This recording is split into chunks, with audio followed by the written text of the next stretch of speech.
Si l'on considère les principaux moyens de transport utilisés par l'homme, 3 d'entre eux sont généralement désignés par le véhicule, l'automobile, l'avion ou le bateau.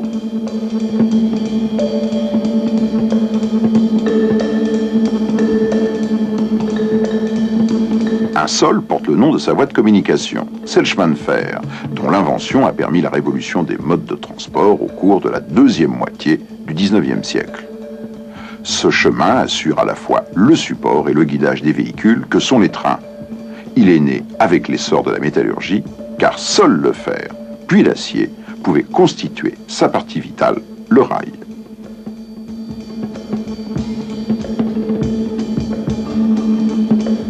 La voie est en fait plus complexe et on peut considérer qu'elle comporte 3 parties.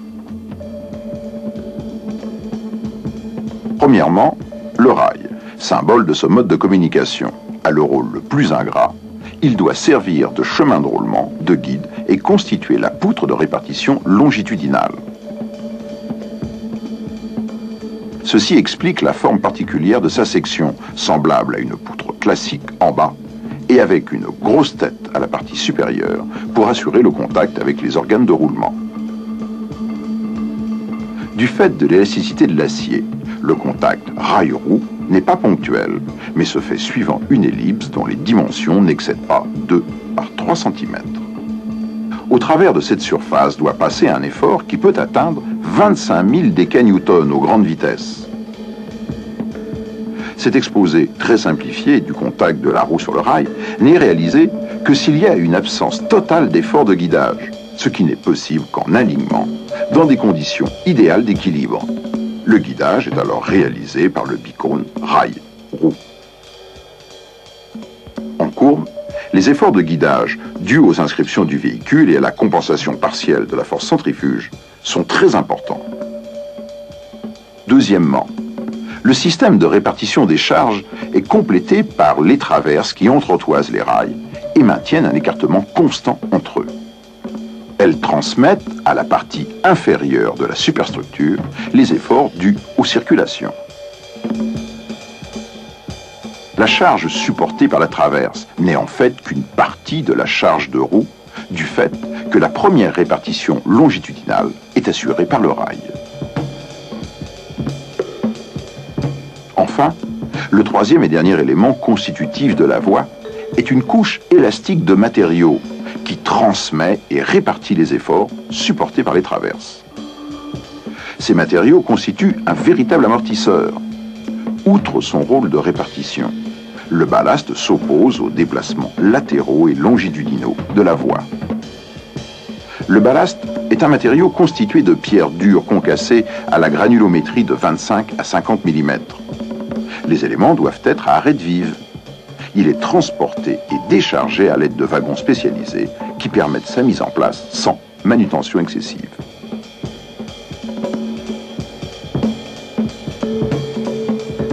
Ces fonctions nécessitent un profil de ballast rigoureux et précis.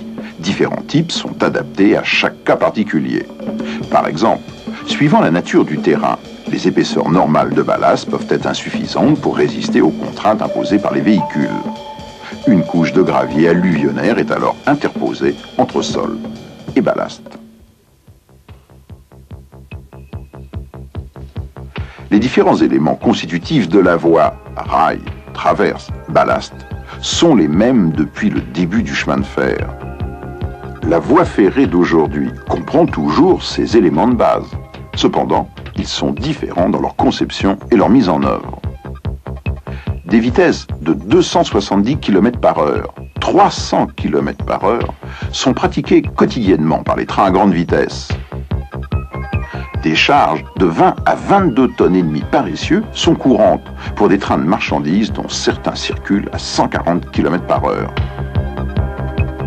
Les qualités nécessaires à la voie ferrée pour réaliser ces performances en ont fait la voie moderne.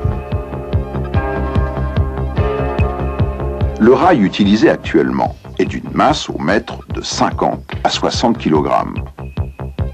Il est fabriqué en 2 nuances différentes. Une nuance courante, qui est un acier à 90 hectobars de résistance à la rupture, et une nuance plus dure, à 110 hectobars de résistance, pour les cas exceptionnels, C'est un acier de très haute qualité, à propreté inclusionnaire contrôlée aux ultrasons. Les traverses utilisées sont en bois, en béton armé ou en béton précontraint. Les traverses en bois sont réalisées en bois dur, chêne, hêtre ou bois exotique. Elles sont traitées par imprégnation de créosote afin d'éviter un vieillissement prématuré.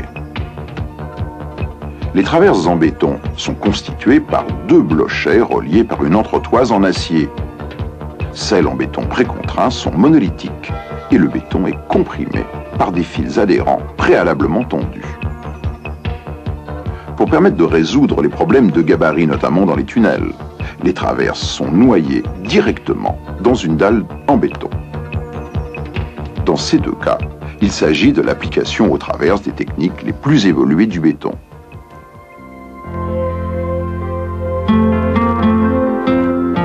Depuis l'origine du chemin de fer, les rails étaient fixés aux traverses par des tire-fonds dont le collet transmettait l'effort d'application du rail sur la traverse. L'assemblage tel qu'il était conçu n'était pas satisfaisant pour les grandes vitesses et totalement inadapté aux traverses en béton. L'assemblage doit posséder une élasticité suffisante pour atténuer les chocs et les vibrations engendrées dans le rail.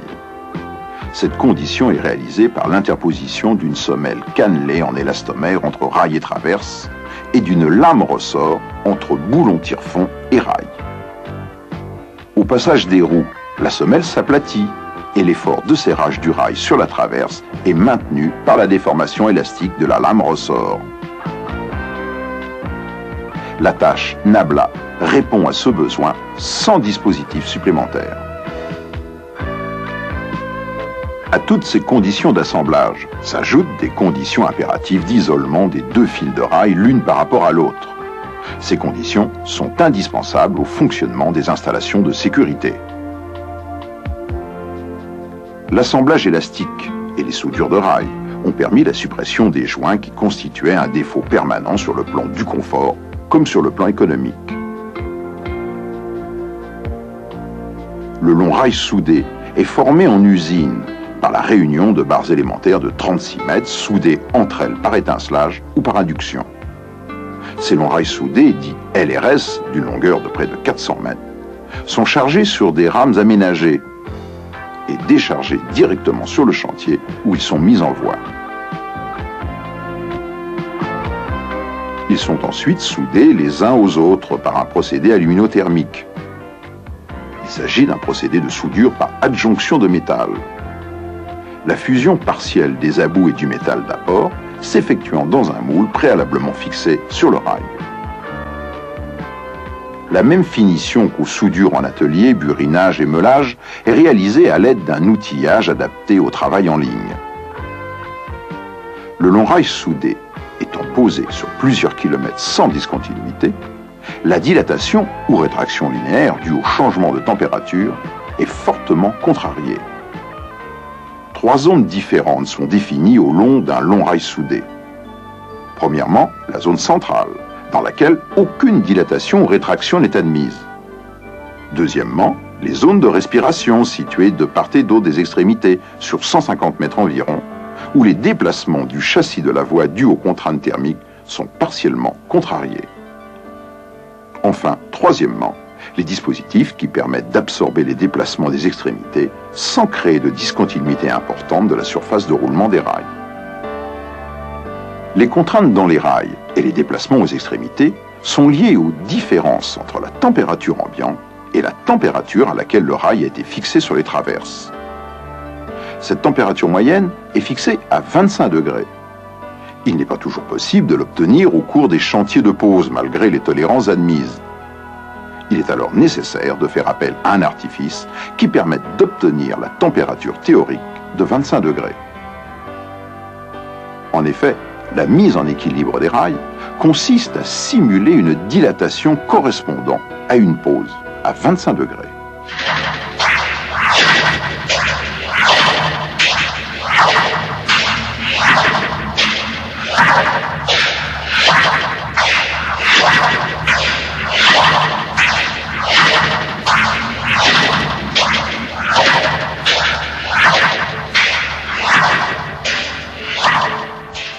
nos jours, on trouve de longs rails soudés d'une longueur non limitée, grâce à la mise au point des joints isolants collés. Le joint isolant collé est un assemblage assurant à la fois la continuité des efforts et la coupure électrique. Il est réalisé par l'adhérence de deux éclisses serrées par des boulons. L'isolement est obtenu par une pellicule de résine époxy interposée entre éclisse et rail. Les appareils de voie qui constituent les changements d'itinéraire sont également soudés et incorporés au LRS qui les encadre. Ils sont adaptés au trafic, à la vitesse et au tracé existant. Sur les lignes à grande vitesse, ces appareils sont conçus pour être franchis en voie déviée à 220 km/h et en voie directe à 300 km/h. Le trafic qui circule sur la voie entraîne d'une part une dégradation de sa géométrie et d'autre part l'usure des matériaux et des assemblages qui la constituent. Il suffit pour s'en convaincre d'examiner une voie ancienne. Il faut donc entretenir la voie.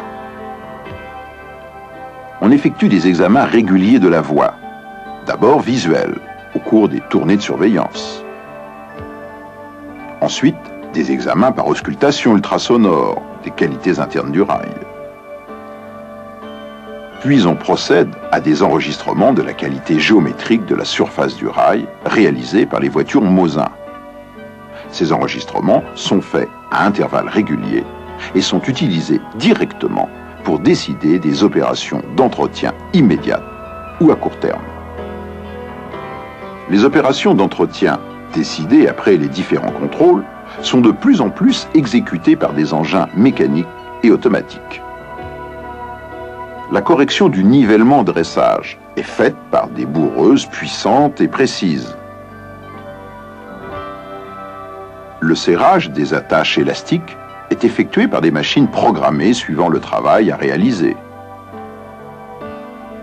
Les rails sont surfacés par le trimmeleur. Mais la maintenance ne peut éternellement reconstituer la voie dans son état neuf. Il arrive un moment où l'obsolescence, l'usure du matériel et du ballast sont telles qu'il devient plus économique de procéder au renouvellement total de la voie. Le chantier de renouvellement est constitué d'une suite de chantiers élémentaires. Le dégarnissage de la voie ancienne qui permet d'éliminer le ballast usé et toutes ses pollutions. La dépose de la voie ancienne et pose de la voie nouvelle.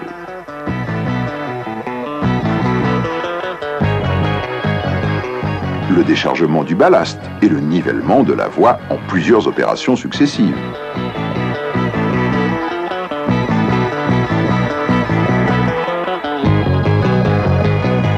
Le réglage des longs rails soudés et la mise au profil du ballast neuf.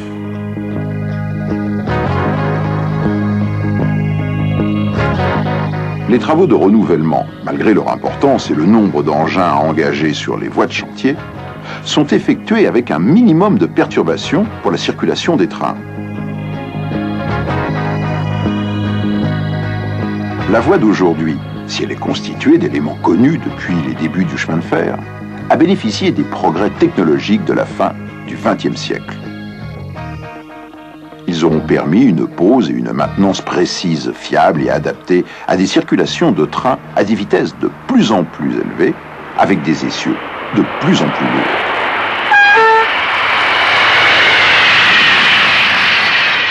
Et c'est sur cette voie que les grands projets de l'avenir, TGV Atlantique, TGV Nord-Ouest, tunnel sous la Manche et projets europolitains s'appuieront pour guider les trains du XXIe siècle.